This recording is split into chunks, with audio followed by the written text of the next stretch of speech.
this message of God about Elijah, sending Elijah first before the Messiah, is very important.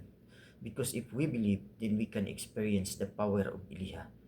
Like turning the hearts of the parents to their children and the heart of the children to their parents. So meaning, if the foundation of the family is love, so that is very strong and it will endure in many ways. So like parents will do anything for the sake of their children, and children also will do anything so that their parents will be proud of them and be happy.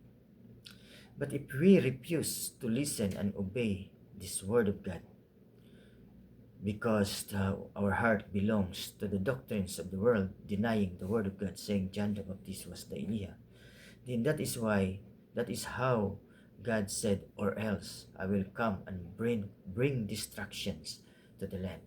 So, if you can see, there are many calamities all over the world, the war, the fightings, the calamities, the earthquakes, the anything, typhoon.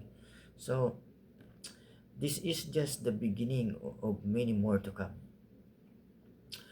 Because if we do not believe this message of God, if you do not believe this message of God and follow the doctrines of the world, then you bring judgment to yourselves.